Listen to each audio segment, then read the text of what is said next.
बिस्मिल्लाहिर्रहमानिर्रहीम। अस्सलाम वालेकुम। इस्लामाबाद से प्रोग्राम कैपिटल टुडे के साथ रज़ा सैयद हाजिर खिदमत है। उम्मीद है आपका आज का दिन अच्छा गुजरा होगा। नाज़रीन, आज कई मौज़ूआत हैं जिसके ऊपर हम गुफ्तगू करेंगे। कंट्रोल लाइन के ऊपर भारत की जानिब से जो सिलसिला जारी है बिला इश्तियाल फायरिंग का, मज़ीद शहादतें हो रही हैं, इसके ऊपर भी बात होगी। इसके अलावा भारत में जो इस वक्त अंदरूनी सूरत हाल है कोरोना के पस मंज़र में, जिस तरीके से मोदी गवर्नमेंट ने वहाँ पर लॉकडाउन के हवाले से एक एम्बिग्यूअस प्लान दिया और उस एम्बिग्यूअस प्लान के नतीजे में फिर वहाँ बड़े पैमाने के लोगों को तकालीफ का सामना करना पड़ा, उनको नुकसानात उठाने पड़े, जिसके बाद नरेंद्र मोदी को बाकायदा आवाम से माजरत करनी पड़ी। इस सारी सूरत हाल को, कोरोना की वबा को, नरेंद्र मोदी की इंतज़ामिया भारत की अंदरूनी सियासत को मैनिपुलेट करने के लिए किस तरीके से इस्तेमाल कर रही है, इसका भी जायज़ा लेने की हम कोशिश करेंगे। वज़ीर-ए-आज़म पाकिस्तान जनाब इमरान खान साहब ने आपसे कुछ देर पहले मीडिया के साथ गुफ्तगू की। लॉकडाउन के हवाले से जो उनका दरीना मौक़िफ़ है उसका उन्होंने अदा किया और उन्होंने कुछ तफसीलात भी बताई नाज़रीन को, जिसमें कल उनकी ईरान के सदर जनाब हसन रूहानी के साथ होने वाली टेलीफोनिक कन्वर्सेशन, जिसके अंदर दोनों ममालिक के सरबराहान ने एक दूसरे को रमज़ानुल मुबारक की मुबारकबाद देने के साथ साथ जो इस वक्त मसाइल और मामलात दरपेश हैं दुनिया को, इस खत्ते को और आपस में ईरान और पाकिस्तान के दरमियान बायलैटरल ट्रेड के हवाले से तफसीली गुफ्तगू शनीद जारी रही। जो कोरोना का एक्सपीरियंस है ईरान का, उसके हवाले से वज़ीर-ए-आज़म जनाब इमरान खान साहब ने आज ख़ास तौर पर मीडिया के साथ गुफ्तगू के दौरान जिक्र किया कि ईरान में बहुत बड़े पैमाने पर कोरोना की तबाही का ईरान को सामना रहा है, लेकिन अब आहिस्ता आहिस्ता और बतदरीज वहाँ पर लॉकडाउन को ईज आउट किया जा रहा है और छोटे कारोबारों को खोला जा रहा है। गोया ये वही हिकमत अमली है जो दुनिया भर के ममालिक में मरहलावार जारी है और अब पाकिस्तान भी आहिस्ता आहिस्ता उस जानिब बढ़ता हुआ नज़र आ रहा है। लॉकडाउन को लेकर क्या सूरत हाल है, कोरोना के हवाले से ताज़ा तरीन के आदाद शुमार हैं, कोशिश करेंगे इसका जायज़ा भी ले लें। आज महीने का इख्तिताम है और इम्कान है कि ओगरा की सिफारिश के ऊपर हुकूमत पाकिस्तान की जानिब से तेल की कीमतों में कुछ कमी की जाएगी, क्योंकि बैनुल-अक़वामी मंडियों में तेल की खपत कम होने के बाइस काफ़ी ज़्यादा कमी हो चुकी है तेल की कीमतों में। तो मुमकिन है कि पाकिस्तान के अवाम को मुंतकिल किया जाए तेल की कमी के इस माली फ़ायदे को, लेकिन अभी जब तक मंजूरी नहीं आ जाती उस वक्त तक आदद शुमार हमारे पास कंफर्म नहीं हो सकते। गुफ्तगू का आगाज़ मैं करना चाहूँगा अपने DSNG पर हमारे साथ लाहौर से मौजूद मुअज़्ज़ज़ मेहमान पाकिस्तान पीपल्स पार्टी के रहनुमा बैरिस्टर आमिर हसन साहब से करना चाहूँगा। इसके अलावा हमारे साथ पाकिस्तान मुस्लिम नवाज़ के रहनुमा रुकन कौमी असम्बली जनाब नूरुल हसन तनवीर साहब भी मौजूद हैं और सेनेटर मिर्ज़ा मोहम्मद आफरीदी साहब जो कि कायमा कमेटी बराए तिजारत के चेयरमैन हैं, वो भी मवासलाती राब्ते पर हमारे शो का हिस्सा हैं। इन सबसे गुफ्तगू करेंगे। पहला सवाल लेकर मैं बैरिस्टर आमिर हसन साहब की तरफ आ रहा हूँ। बैरिस्टर साहब अस्सलाम वालेकुम। वालेकुम अस्सलाम जी। बैरिस्टर साहब, सिंध हुकूमत की जो लॉकडाउन के हवाले से एक लीडिंग मिसाल थी, उसको लेकर फिर बिलतरतीब दीगर सूबों में और वफाक में भी हमने देखा कि एक बेहतर कोऑर्डिनेटेड एफर्ट शुरू हो गई। इस वक्त आप ख़ास तौर पर क्योंकि पंजाब से मुताल्लिक़ हैं तो सबसे पहले आगाह कीजिएगा कि पंजाब में क्या सूरत हाल है ऑन ग्राउंड, यहाँ पर अवामुन नास किस तरह से कोरोना के बारे में आगाही रखते हैं और उनका रिस्पांस क्या है और हुकूमत की तरफ से इंतज़ामात कैसे हैं? बहुत शुक्रिया जी। पंजाब के अंदर लोग मेरे ख्याल से कंफ्यूज हैं, उसी तरह जिस तरह के गवर्नमेंट की पॉलिसी रही है और शायद वो लोगों को भी यही करना चाहती थी। पंजाब के अंदर सबसे बड़ी बात ये है कि आपने सिंध की मिसाल दी। सिंध के अंदर वज़ीर आला मौजूद हैं और वो तकरीबन रोज़ाना की बुनियाद के ऊपर लोगों को ब्रीफ करते हैं, बताते हैं, एहतियाती तदाबीर के बारे में भी बताते हैं, दूसरी बातें करते हैं, जिससे लोगों का एक खौफ ख़त्म होता है। जब लोगों को पता हो कि उनकी एक हुकूमत मौजूद है और हुकूमत के अंदर ज़िम्मेदार और विजिलेंट लोग मौजूद हैं और वो आपकी टेक केयर करेंगे, आपके मामलात को सही तरीके से देखभाल करेंगे, तो लोगों के अंदर एक एतमाद आता है और खौफ की फ़ज़ा ख़त्म होती है।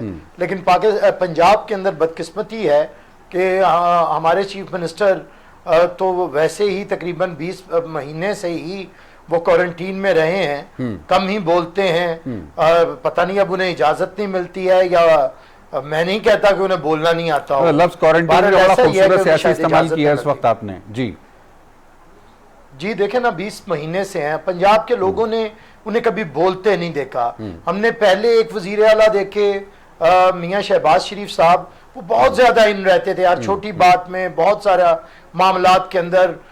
लेकिन बहरहाल एक लोगों का मिजाज पंजाब के अंदर बन गया था कि उनके वजीर आला हर वक्त उनके साथ किसी ना किसी मौजू के ऊपर इन टच रहते थे। लेकिन जब से बुजदार साहब तशरीफ लाए हैं, लेकिन इन्होंने किसी किस्म का कोई कोऑर्डिनेशन नहीं है। और आपने भी देखा है तो कोरोना के ऊपर कोई लोगों को आज तक उन्होंने ब्रीफ नहीं किया। फिर उसके बाद लोगों के जो मुआशी हालात हुए हैं उनमें उम्मीद दिलाने की बजाय प्राइम मिनिस्टर से लेकर नीचे मिनिस्टर्स तक सिर्फ यही बताते हैं कि लॉकडाउन की वजह से हालात खराब हो गए, उन्हें डराते हैं कि शायद भूख आ जाएगी और लोग इंकलाब की तरफ आ जाएंगे, लोग छीनने की तरफ आ जाएंगे। तो ये जो मायूसी पैदा हुई है ये मेरे ख्याल से परेशान कुन है। और हम इसीलिए, क्योंकि हमने उस तरह की अपोजिशन नहीं की है जिस तरह की पीटीआई सिंध के अंदर कर रही है, इनके लोगों का आपको पता है जिस तरह की ये बातें कर रहे हैं इनके वहां पे शिकस्त खुदा लोग, हम यहाँ पे खामोशी से कोशिश कर रहे हैं पहले दिन से। ऊपर बिलावल साहब ने प्राइम मिनिस्टर से उन्हें अपील की कि आए आप आगे क़यादत करें, हम आपके साथ चलेंगे। पंजाब चैप्टर ने हमारे ने एक ऑल पार्टीज कॉन्फ्रेंस बुलाई, तमाम पॉलिटिकल पार्टीज, छोटी बड़ी पार्टीज शामिल हुई सिवाय पीटीआई की, हालांकि हमने उन्हें दावत दी थी। तो हम समझते हैं कि पीटीआई शायद सबके साथ मिलकर चलना नहीं चाहती है। तो पंजाब के अंदर सूरत हाल ये है कि लोग भूख के खौफ में भी मुब्तला हैं और बीमारी के खौफ में भी मुब्तला हैं। और लोगों को पता नहीं कि हमारी नेशनल कोऑर्डिनेशन कमेटी कहती है, हमारे डॉक्टर्स अपील करते हैं कि आप घरों में रहें, सख्त लॉकडाउन हो क्योंकि हालात अच्छे नहीं। लेकिन हमारे वजीर आजम और हमारे कुछ बागी वजीर हैं जो आके बात बताते हैं कि लॉकडाउन कोई जरूरी नहीं है, गरीबों का हक तलफी, जैसे आज भी प्राइम मिनिस्टर ने 2 तकारीर की हैं और उन्होंने कहा है कि अशराफिया के कहने पे ये मुल्क बंद हो गया। तो मैं बड़ा हैरान हुआ कि अशराफिया का मुंतखब करदा, अशराफिया में से ये एक शख्स अशराफिया के साथ खिताब करते हुए ये बता रहा था कि मुल्क के अंदर लॉकडाउन किसी अशराफिया ने लगा दिया। तो भाई साहब, आप किस मर्ज की दवा हैं? आप किस लिए बैठे हैं? इस तरह शाम को कौम से खिताब करते हुए, आखिरी बात करूंगा, खत्म करूंगा, कौम से खिताब करते हुए उन्होंने लॉकडाउन के बारे में जो कुछ फरमाया, तो मैं समझता हूँ हुकूमत एक दफा फैसला कर ले कि उसे क्या करना है। हम हर सूरत हुकूमत को ही फॉलो करेंगे, लेकिन खुदा के लिए लोगों को तजब्जुब और अब हम पैदा ना करें। ठीक है, हमारे साथ मौजूद हैं सेनेटर मिर्ज़ा मोहम्मद आफरीदी साहब, चेयरमैन हैं क़यामा कमेटी बराए तिजारत। जी सेनेटर साहब, अस्सलाम वालेकुम। अच्छा, सेनेटर साहब के साथ राब्ते में कुछ हमें दुश्वारी है। नूरुल हसन तनवीर साहब, रुकने कौमी असम्बली, रहनुमा पाकिस्तान मुस्लिम लीग नवाज़। अस्सलाम वालेकुम जनाब। वालेकुम अस्सलाम व रहमतुल्लाह। जनाब नूरुल हसन तनवीर साहब, पहले तो हम कोरोना पे बात करेंगे। मैं भारत के हवाले से पूरी एक तसलसल के साथ गुफ्तगू करना चाहता हूँ, लेकिन मैं पहले कोरोना के हवाले से आपका फीडबैक ले लूँ, क्योंकि बैरिस्टर साहब से हमने कोरोना के हवाले से गुफ्तगू का आगाज़ कर दिया है।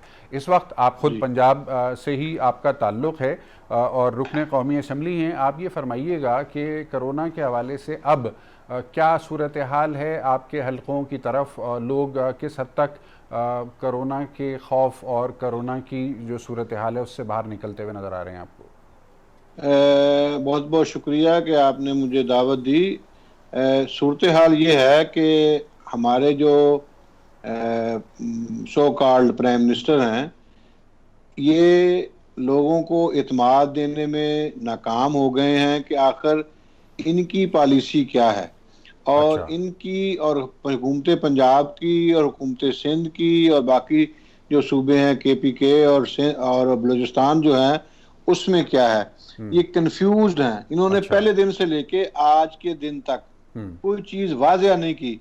आज भी ये तकरीर है उनकी इंतहाई मायूस कौन है। मैं ये समझता हूँ कि इनको ये चाहिए था कि ये कोई फिगर्स देते, कहते कि हमने इन्होंने ऐलान किया था कि 1 करोड़ 20 लाख लोगों को ये माली मावनत देंगे, ये कोई फिगर्स दें कितने को दे दिया हुआ है और कितनों को और दे रहे हैं, और लोगों के मसाइल को कम जो है ना वो कैसे कम कर रहे हैं। ये ना इनका वतीरा ये है कि ये लोगों के अवाम के जो मसाइल हैं, उनके प्रॉब्लम्स हैं, उनका जिक्र करते हैं, और उसके बाद अगला हिस्सा जो है जहाँ पे इन्होंने उनको रेस्क्यू करना है, जहाँ पे इन्होंने उनकी मदद करनी है, वहाँ पे ये बजाय इसके कि ये उनकी मदद करें, ये वहाँ पे ऐलान ये कर लेते हैं कि जी आप हमें जो है ना वो चंदा दें, उनसे अच्छा। लोगों से मांगना शुरू कर देते हैं। ठीक है। ये आज भी इनको चाहिए ये था कि ये जुज़वी तौर के ऊपर जो ताजर बरादरी है जिनकी दुकानें बंद हैं पिछले अरसा से, वो उनको ये जुज़वी तौर पे खोलने की इजाजत देते ताकि लोगों का रोजगार जो है वो चले। लेकिन इन्होंने आज भी कोई उसके ऊपर फैसला नहीं लिया।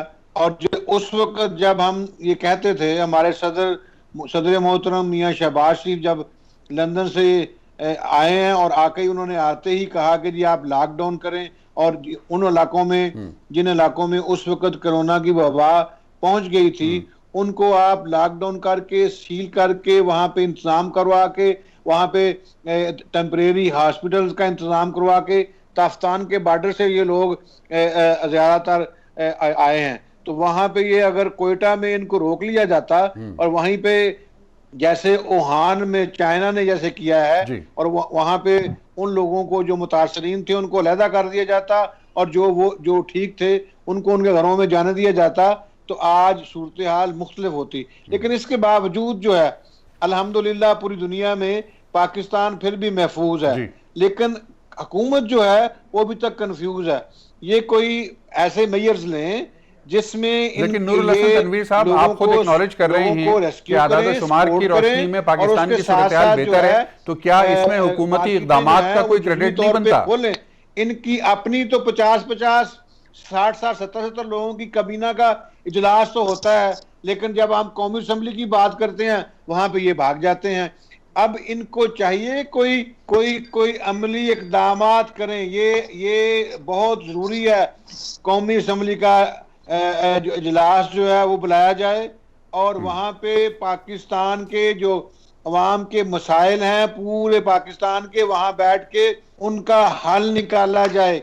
जिस तरह से ये सोलो लेके चल रहे हैं, जितनी बड़ी वबा है उससे ये निपट नहीं सकते अकेले, लिहाजा पूरे पाकिस्तान के ताजर, पूरे पाकिस्तान के सनतकार, पूरे पाकिस्तान के मजदूर, किसान और कौमी असम्बली के मेंबर, सेनेट के मेंबर और जितने लोग हैं, ये इनको सबको आप एक जगह पे इकट्ठा करें। इन सबको इकट्ठा करने के बाद जो है आप फैसला लें। ठीक है, सबको नूरुल हसन तनवीर साहब हमारे साथ रहिएगा, मैं वापस आपकी तरफ आता हूं। बैरिस्टर आमिर हसन साहब सुन सकते हैं? बैरिस्टर आमिर हसन साहब, रहनुमा पाकिस्तान पीपल्स पार्टी। बैरिस्टर साहब ये फरमाइए कि असेंबलियों का इजलास दुनिया के हर मुल्क में हो रहा है सिवाय पाकिस्तान के, क्यों? हमें ज्यादा डर लगता है कोरोना से? याद होगा तो ये हमेशा से हुकूमत कोशिश करती रही है कि पहले भी इजलास ना हो। ये तो कोरोना की सूरत हाल अब हुई, सोशल डिस्टेंसिंग की बातें तो अब आई हैं, लेकिन ये पहले भी कोशिश करते रहे हैं कि सोशली डिस्टेंट रहें ये हमेशा जमहूरी इदारों से। और पार्लिमान पे ताले लगाने की कार्रवाइयाँ आपको याद हैं कि स्पीकर साहब ने वज़ीर आज़म के हुक्म से और उनके जबर से मुतासर होके कमेटीज़ के इजलास के ऊपर पाबंदी लगाई। फिर पार्लिमान के मेंबर्स को जिस तरह अरेस्ट किया जाता रहा, फिर पार्लिमान के वकार की जिस तरह धज्जियाँ उड़ाई जाती रहीं, जिस तरह पार्लिमान के इजलासों को सबोताज किया जाता रहा, जिस तरह वुज़रा अपोजिशन से भी ज़्यादा तल्ख़ लहजे में बात करके अपोजिशन लीडर्स को उकसाते रहे कि वो किसी तरह बाइकआउट की तरफ आएँ, लेकिन अपोजिशन हमेशा इजलास को चलाने की कोशिश करती रही। फिर जब कोरोना आया तो स्पीकर साहब ने एक पार्लियामेंट्री पार्टीज़ की कॉन्फ्रेंस बुलाई जिसमें से प्राइम मिनिस्टर साहब 5-7-10 मिनट अपनी बात करके और फरार हो गए वहां से और किसी की बात नहीं सुनी। अब हम एक अरसे से कह रहे हैं कि अगर कोई पॉलिसीज बनानी है तो प्राइम मिनिस्टर साहब तो बंद हैं बनी गाला के अंदर और 6-7 उनके करीब लोग हैं, एक हिसार है जो कभी बदल जाता है, लेकिन एक ही तरह के नॉन इलेक्टेड लोग हैं जिनसे आजकल उन्होंने एक नया काम शुरू करवाया है।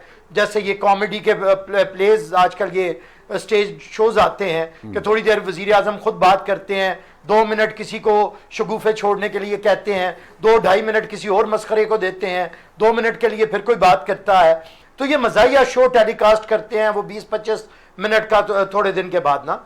लेकिन जो ज़रूरत है इस वक्त इज्तिमाई दानिश की, डॉक्टर्स आपके चिल्ला रहे हैं इस वक्त, बिजनेसमैन आपका चिल्ला रहा है, मजदूर तबका तंग है, मरीज तंग है, पैरामेडिकल स्टाफ, उसे पर्सनल प्रोटेक्शन इक्विपमेंट्स नहीं पहुंचे हैं, आपका किसी तरह भी नेशनल हेल्थ सिस्टम किसी काम का नहीं है। इस वक्त तो जरूरत थी कि कलेक्टिव विजडम के निजाम को ज्यादा से ज्यादा इंप्लीमेंट किया जाता, पार्लियामेंट के इजलास को बुलाया जाता। अब पार्लियामेंट के इजलास को बुलाने के लिए कोई इतनी रॉकेट साइंस नहीं। अगर आप तिजारती इदारे खोलने के हक में हैं तो क्या पार्लियामेंट के अंदर ये तरीकाकार आप प्रिवेंशन मेजर्स लेके, और दूसरी बात मैं आपको कहता हूं कि ऐसा भी हो सकता है कि हर पार्टी की तरफ से सिलसिले को हम आगे बढ़ाएंगे एक मुख्तसर वक्फे के बाद।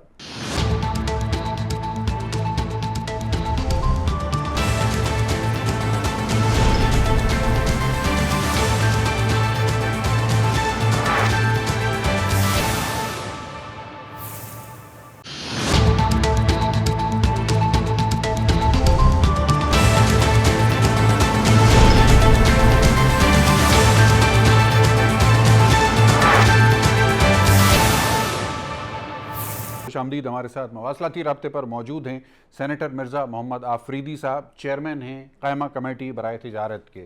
सेनेटर साहब अस्सलाम वालेकुम। सेनेटर आफरीदी साहब अस्सलाम वालेकुम। जी सेनेटर साहब सुन सकते हैं आप हमें? जी जी मुझे आवाज़ आ रही है, आपको आवाज़ आ रही है? जी सेनेटर साहब बहुत बहुत शुक्रिया, कीमती वक्त दिया आपने हमारे नाजरीन के लिए। सबसे पहले तो ये फरमाइएगा कि क्योंकि आपको खुद कोरोना का सामना रहा है, इस हवाले से हम आपकी सेहत के लिए दुआ गो भी हैं, और हमारे नाजरीन के लिए आगाह कीजिएगा कि ये क्या एक्सपीरियंस रहा आपका, किस तरह से सामना आपको हुआ कोरोना का?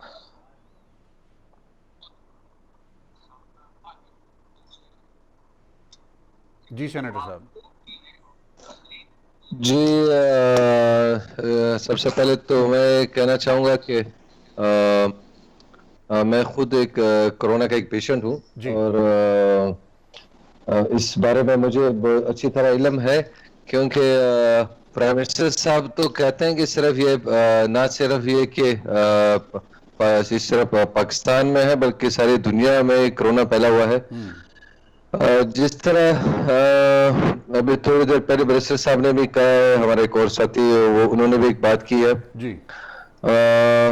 देखें मैं इससे घर में एक आइसोलेट हुआ हूँ, एक रूम में बैठा हुआ हूँ, कोई डरने की जरूरत नहीं है, कोई पैनिक की जरूरत नहीं है। एक अल्हम्दुलिल्लाह बड़ी इजीली मैं एक बुक रीडिंग कर रहा हूँ, अपनी नॉर्मल रूटीन में मेडिसिन ले रहा हूँ, हल्का सा बुखार है, बाकी इंशाल्लाह इसके साथ मैं एक फाइट कर रहा हूँ, इंशाल्लाह with in a few days इंशाल्लाह रिकवर भी हो जाऊंगा।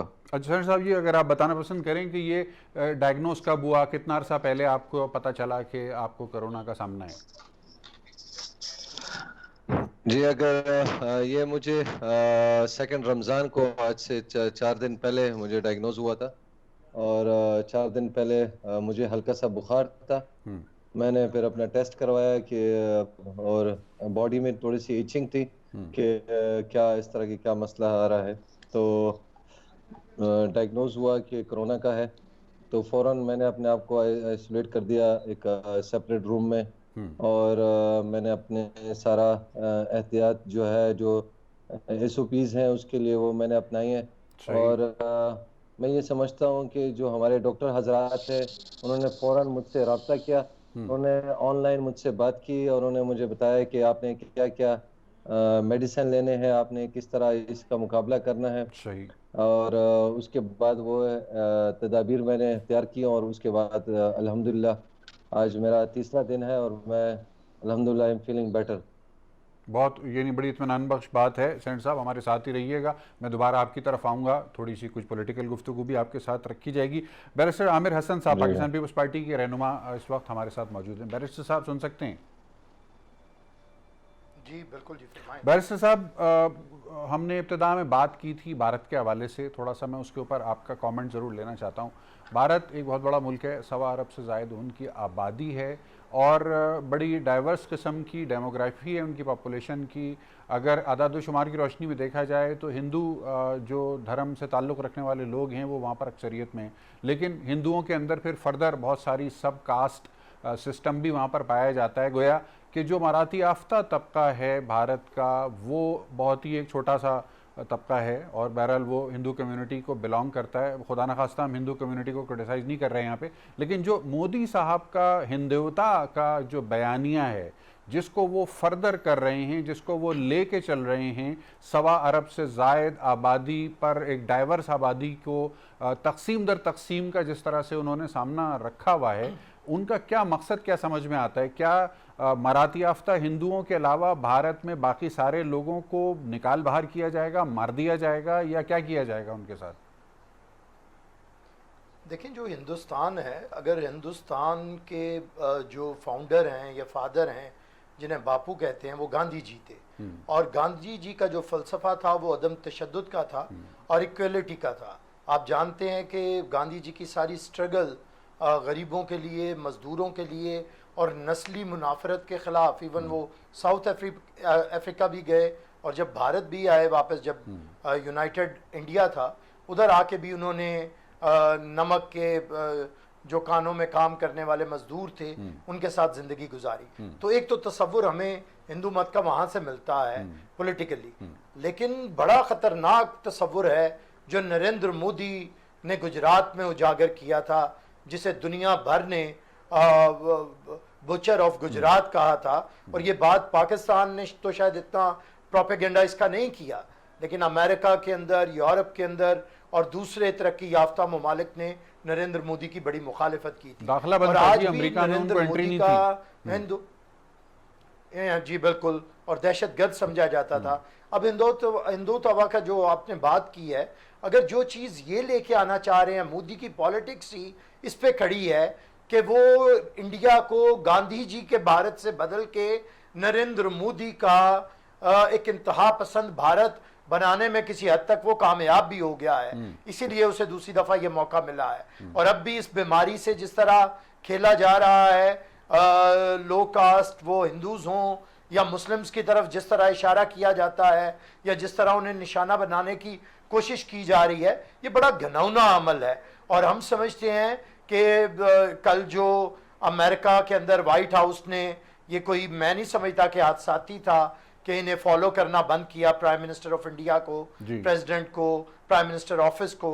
और ये जो चीज़ें हुई हैं, जो अकलियतों के बारे में एक रिपोर्ट्स आई हैं कि भारत में किस तरह अकलियतों के साथ जो सलूक किया जाता है, लेकिन हम तो खुशकिस्मत मुल्क है कि यहाँ पे एब्सोल्यूट मेजॉरिटी है मुसलमानों की, लेकिन यहाँ पे हिंदूज जो हैं वो हमारे साथ इक्वल सिटीजन के तौर पे रह रहे हैं, हमारे मसीही भाई हैं। बल्कि अगर वहाँ उनके साथ कभी कोई जुल्म और ज्यादती हो तो हम सब लोग यहाँ पे उठते हैं। हमारा यहाँ पे गवर्नर पंजाब रहे हैं सलमान तासीर, जिन्होंने एक अकलियती मसीही खातून के लिए खड़े होके अपनी जान भी उन्हें देना पड़ी।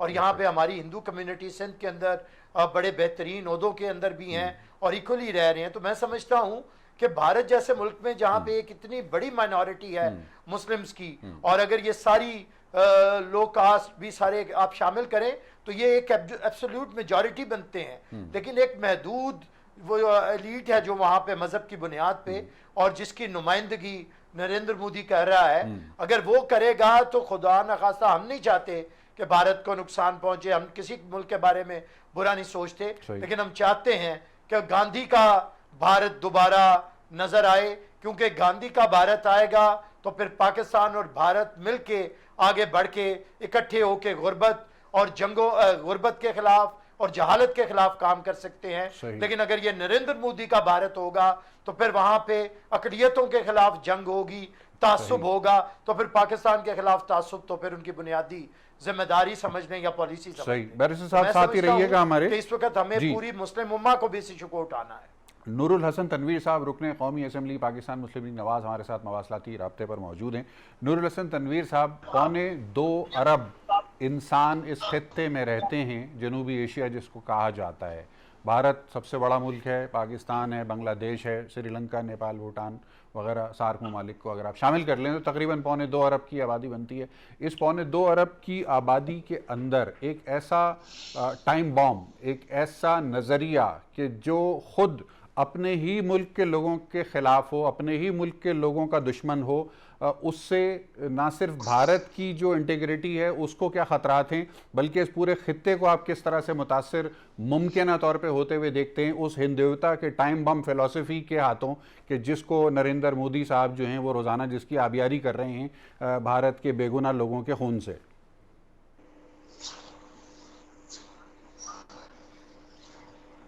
नूरुल हसन तनवीर साहब कुछ कहिएगा। जी जी जी, मुझे पूछा आपने? जी आपसे पूछा है। जी जी जी, बिस्मिल्लाह। अच्छा हजूर, बात यह है कि जो सब कॉन्टिनेंट है, इंडिया जो है, उसके ऊपर मुसलमानों ने 712 से लेके 1857 तक जो है वो हुकूमत की है, रूल किया है। सही है। इस वक्त जो नरेंद्र मोदी के जो विचार हैं, जो उसका नजरिया है और जो जो वो कर रहा है, अगर उस वक्त का मुसलमान करता तो मैं आपको गारंटी करता हूँ, जो उन्होंने सिर्फ और सिर्फ दावत दी है, उन्होंने बज़ौर कुव्वत और बज़ौर ताकत इनको कन्वर्ट्स नहीं किया, हिंदुओं को मुसलमान नहीं बनाया, बल्कि दावत की काम किया। बुजुर्गान दीन आए हैं, हमारे सहाबा कराम आए हैं और मुसलमानों ने उनको दावत दी है। जो दावत से कन्वर्ट हुआ वही मुसलमान हुआ।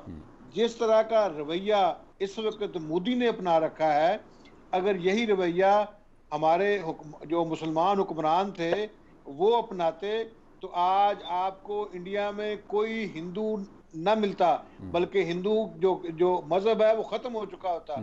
लिहाजा समर की है कि अगर इस वक्त अक्सरियत की बुनियाद के ऊपर इंडिया पे मोदी जो है वो वजीर आजम है, तो उनको ख्याल करना चाहिए इंसानों के, दूसरी जितनी भी कौमें हैं, जितनी भी मिनॉरिटीज़ हैं, उनके हकूक़ का तसव्वुर जो है वो उनके हकूक़ का तहफ़्फ़ुज़ करना चाहिए। उनको इस तरह से नहीं करना चाहिए जिस तरह से वो फाशिज़म जो है उनका है।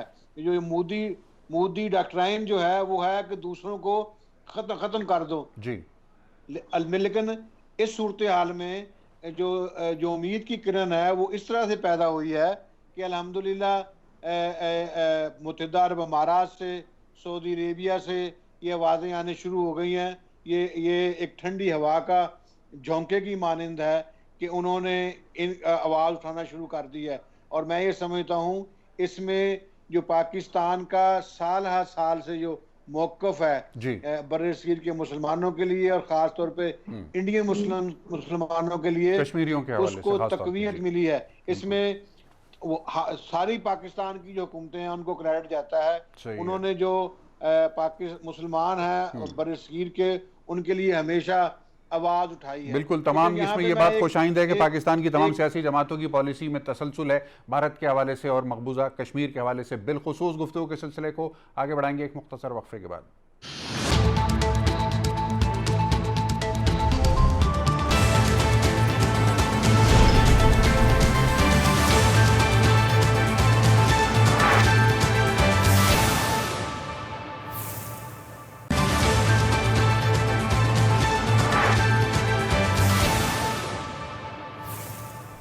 जी वफ़े के बाद एक मरतबा फिर खुशामदीद। हमारे साथ मवासलाती राब्ते पर मौजूद हैं सेनेटर मिर्ज़ा मोहम्मद आफरीदी साहब। सेनेटर साहब, आपके पास ये सवाल मैं लेके आ रहा हूँ कि इस वक्त जो भारत की पॉलिसी और बिलखुसूस मकबूजा कश्मीर में पिछले साल अगस्त से ही जिस तरीके से उन्होंने लॉकडाउन इम्प्लीमेंट किया हुआ है, इसको किस तरह से आप देख रहे हैं? क्या अक़वाम आलम कोरोना में मसरूफ़ होकर भारत की जानिब से बिल्कुल लाताल्लुक़ हो चुके हैं? क्या अक़वाम आलम को बिल्कुल भी नहीं पता चल रहा कि भारत में हो क्या रहा है?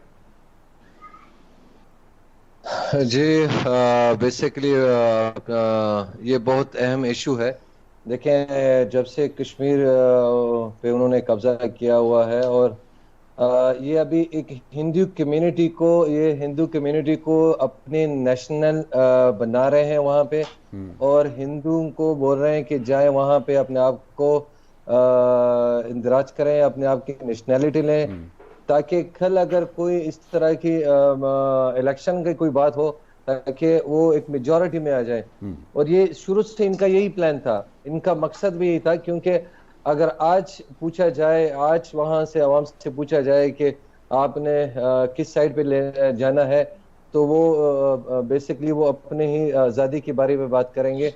वो अपनी मेजॉरिटी को बढ़ाना चाहते हैं और बिल्कुल बैनुल-अक़वामी सारे लोग खामोश हैं इसके ऊपर, क्योंकि कोरोना की वबा की वजह से ये लोग समझ रहे हैं कि हम एक चुपके से वार करेंगे हर चीज़ के ऊपर। तो मैं समझता हूँ कि सब लोगों को जागना चाहिए और इस चीज़ को बड़े संजीदगी से लेना चाहिए। अच्छा, तो पाकिस्तान में इस वक्त जो सूरत हाल है कोरोना के हवाले से, मैं थोड़ा सा आपकी जो स्टैंडिंग कमेटी है उसके हवाले से भी एक ज़िमनी सवाल रखना चाहता हूँ। आप इस वक्त हेड कर रहे हैं जो तिजारत की स्टैंडिंग कमेटी है सेनेट की, उसको तो अभी बाउंस बैक करने के लिए, मईशत की बाउंस बैक करने के लिए कुछ तजावीज़ हैं हुकूमत की तरफ से जिनकी इम्प्लीमेंटेशन आप लोगों के एजेंडा का हिस्सा हो? जी बिल्कुल है। मेरी परसों बात हुई थी FBR में और कस्टम में।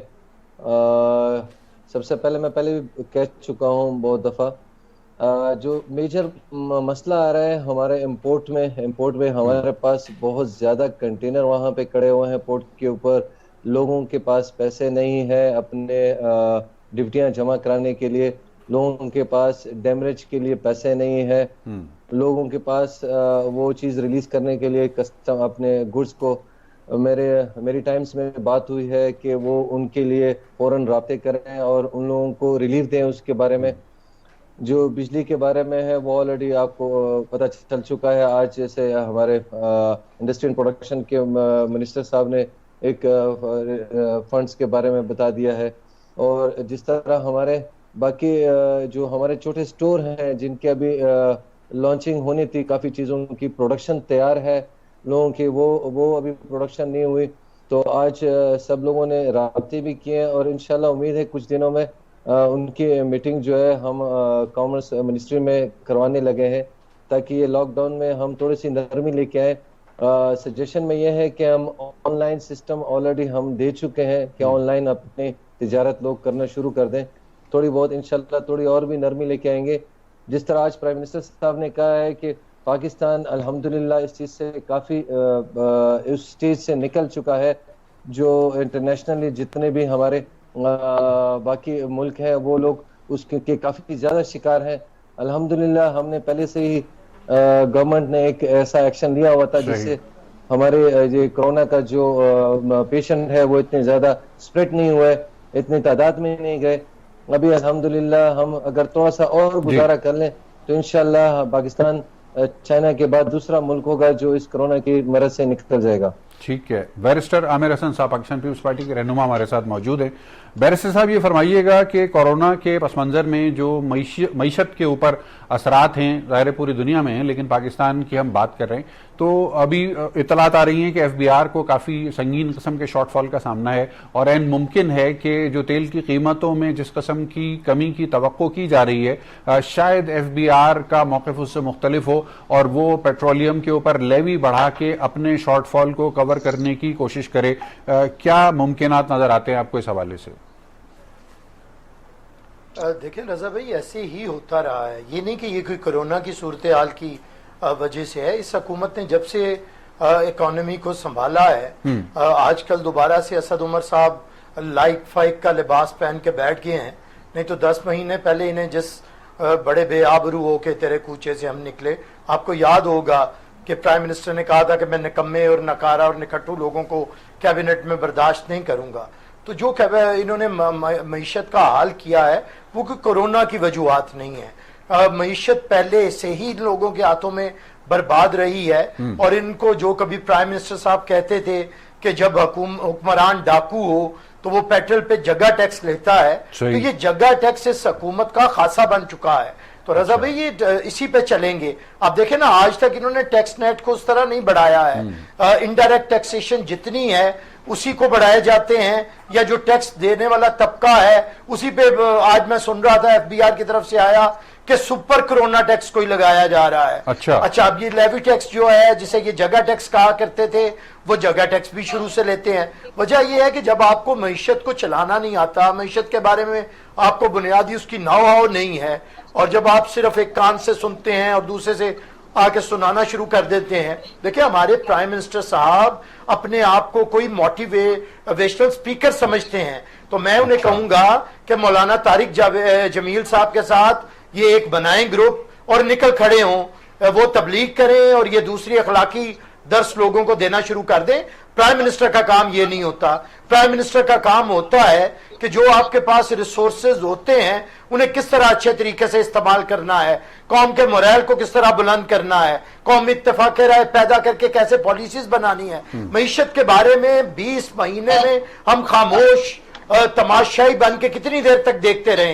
पार्लियामेंट को नहीं पता कि इनकी पॉलिसीज क्या है, इनकी कैबिनेट को नहीं पता कि इनकी पॉलिसीज क्या है, दुनिया भर को नहीं पता कि इनकी पॉलिसीज क्या है। आपने अब ये कोरोना को, आपने ये शेख रशीद साहब की स्टेटमेंट सुनी होगी, उन्होंने कहा कि शुक्र करें कि कोरोना आ गया और हमारा भरम रह गया है, कोई इज्जत बच गई है, अदरवाइज जो हमारी मईशत का हाल था हम तो बिल्कुल दिवालिया होने जा रहे थे। अब ये इनके मेन वजीर का बयान है, जो बहुत बड़ा वजीर है, जो कभी कहता था जला दो, गिरा दो और इस निजाम को आग लगा दो।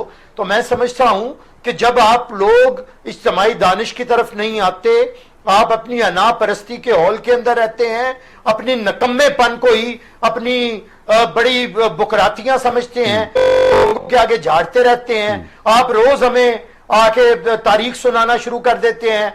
आज भी सुबह मैं सुन रहा था 20 मिनट तक प्राइम मिनिस्टर साहब का खिताब कि किस तरह इंग्लैंड में हुआ, किस तरह अमेरिका में होता था, किस तरह 40 लोगों ने मिलकर इंकलाब ले आए। अब ये कहानियां सुनाने का वक्त नहीं है। अब वजीर आजम हमें बताएं कि 50 लोगों की तो आपकी कैबिनेट है और आप तो अकले कुल बन के रोज चेंज भी करते रहते हैं। अब हमें बताएं कि इन 50 लोगों के साथ आपने मुल्क के अंदर क्या इंकलाब बर्पा किया है। आपके पास कोई 1000 के करीब पार्लियामेंटेरियंस हैं चारों सूबों में, सूबाई और फिर कौमी और फिर सेनेट के अंदर। आपने उन लोगों के साथ कौन सा पाकिस्तान को बेहतरीन बना दिया है जो इनके मेंबर्स हैं? तो आपने उनके साथ क्या बेहतरियां कर दी हैं? हमें अब ये बताएं, हमें घिसे पिटे लेक्चर ना दें। आप ये तारिक जमील पार्ट 2 बन के कौम के सर के ऊपर मुसल्लत ना हो। आपने ये जो यजीदी नुक्ता नजर पकड़ा है कि आप मुल्लायत अपने दरबारी मौलवियों के जरिए बताते हैं कि कौम सारी बदकिरदार है और मैं बड़ा बाकिरदार हूं, ये तमाशा बंद होना चाहिए। हमने ये काम बहुत देखा है ऐसे अदवार के अंदर जो कि बदकिरदार लोग थे और वो फिर दरबारी मुल्लाओं के जरिए अपने किरदारों का बड़ा बड़ा लेक्चर दिलवाया। नूरुल हसन तनवीर साहब पाकिस्तान मुस्लिम लीग नवाज के रहनुमा रुकन कौमी असेंबली हमारे साथ मवासलाती राब्ते पर मौजूद हैं। नूरुल हसन तनवीर साहब सुन सकते हैं आप? प्लीज गुजारा करें। जी नूरुल हसन तनवीर साहब। जी, मुझे जो है ना वो ये 2 बातें करनी जी, है। फरमाइए। एक तो ये है कि आजकल मीडिया के ऊपर बड़े जोरों शोर से ये आ रहा है कि ये जो हुकूमत है ये कादियानियों को अकलियत करार दे के उनको एक कमीशन का हिस्सा बना रहे हैं। तो मैं इनकी मजम्मत करूंगा और ये कहूंगा कि ये बिल्कुल ना बनाएं। नहीं, लेकिन नूरुल हसन तनवीर साहब, हुकूमत की जानिब से वाज़े अल्फाज में तरदीद की गई है, ऐसी कोई खबर नहीं है। एक बात तो ये है। दूसरी बात ये है कि जो आपने फरमाया कि मईशत के हवाले से, मईशत को तो इनको बहुत बड़ी सपोर्ट मिल गई है, क्योंकि आप देखें कि सऊदी अरेबिया और यूएई ने जो ड्यू पेमेंट्स इनसे लेनी थी, जो उन्होंने इनके पास डिपॉजिट रखवाए थे, वो उन्होंने कहा कि हम अभी नहीं लेंगे। और उसके बाद 1 साल तक IMF और वर्ल्ड बैंक ने कह दिया है कि जी हम आपसे जो आपके रूटीन के कर्जे हैं वो आपसे वापस नहीं लेंगे। और उसके बाद 1.3 बिलियन US डॉलर जो है वो IMF इनको सपोर्ट दे रहा है लोगों के लिए, गरीब लोगों के लिए, जो कि पाकिस्तानी रुपए जो हैं वो 2 खरब 20 अरब रुपए बनते हैं। जबकि इन्होंने इनके अपने ऐलान के मुताबिक कि हम जो हैं वो 1 करोड़ 20 लाख लोगों को 12,000 रुपए के हिसाब से देंगे, जो कि 1 खरब और 44 अरब रुपया बनता है। ये तो मुनाफे में जा रहे हैं और ऊपर से जनाब हर महकमे से, हर जगह से, हर बंदे से ये चंदा ले रहे हैं। इनको चाहिए कि ये जो मैं समझता हूँ ये पाबंदी लगनी चाहिए कि वजीर आजम किसी से कोई चंदा नहीं ले सकता।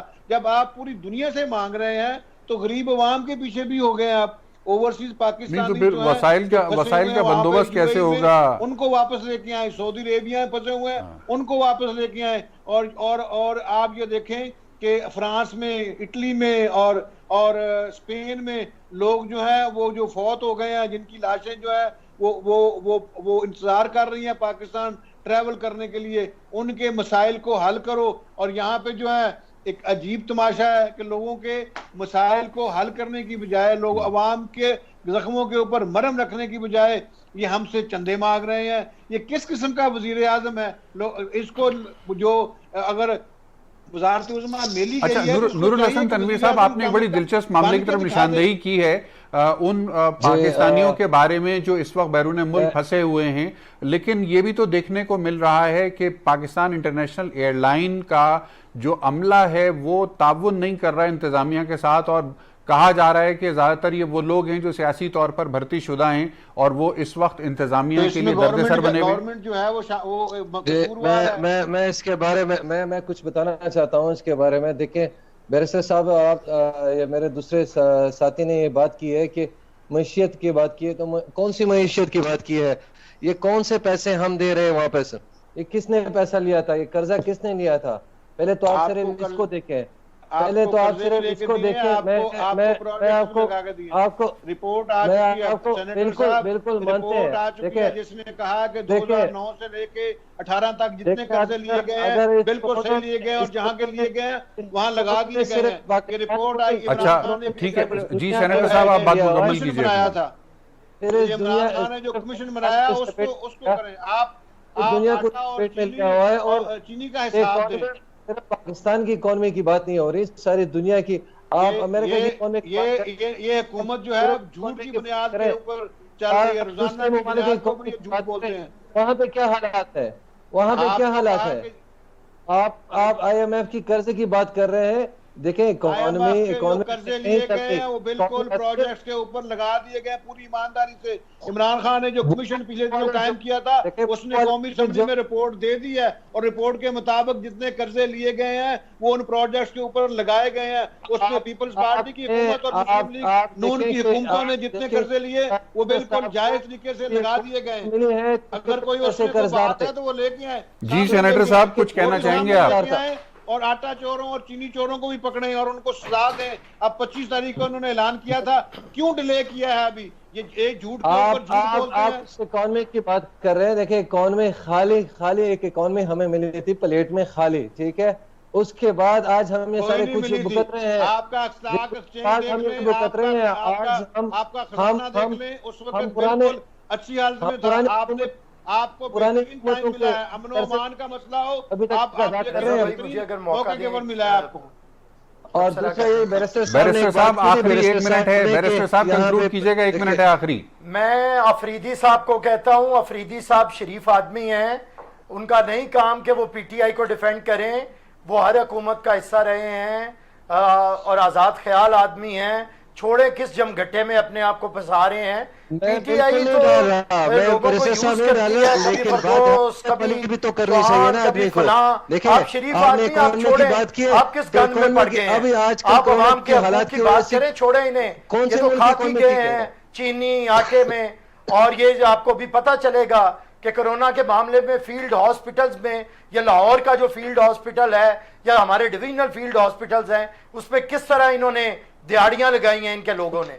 ये आपको पता चलेगा चंद दिनों के अंदर। इसकी तफसीलात के ऊपर यकीनन आपके साथ बैठेंगे, एक नशिस्त रखेंगे। सबसे बड़े जी जरूर।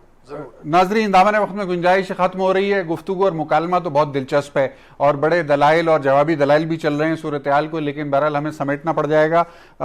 बशर्ते सेहत व ज़िंदगी अगले हफ्ते इख्तिताम हफ्ता के बाद आपकी खिदमत में दोबारा हाजिर होंगे। इस दौरान आपने बहुत ज़्यादा एहतियात को जारी रखना है, क्योंकि कोरोना की जो वबा है वो अभी तक मौजूद है, उसमें किसी किस्म की कोई कमी मेडिकली नहीं आई है। जो आदाद शुमार अब तक सामने आ रहे हैं वो भी तशवीशनाक हद तक ख़राब हैं। तो इसलिए बराए मेहरबानी, अगर आपके इर्द गिर्द और आपके गिरदो नवा में लॉकडाउन की सूरत हाल सरकारी तौर पर नरम भी होती है, तो इसका ये कतन मतलब नहीं है कि आप एहतियात को बालाए ताक रख दें। आप इनफरादी सतह के ऊपर एहतियात को जारी रखिए, गोया हाथ मुसलसल धोते रहना है। इसी तरह अवामी मुकामात के ऊपर जाते हुए मास्क का इस्तेमाल करना जो है और वो भी बहुत ज़्यादा ज़रूरी है, दस्ताने भी ज़रूरी तौर पर इस्तेमाल किए जा सकते हैं। तो अपनी एहतियात को हर सूरत जारी रखिए और अपना बहुत ख्याल रखिए। इंशाल्लाह आपसे फिर मुलाकात होगी। जी पाकिस्तान के लिए।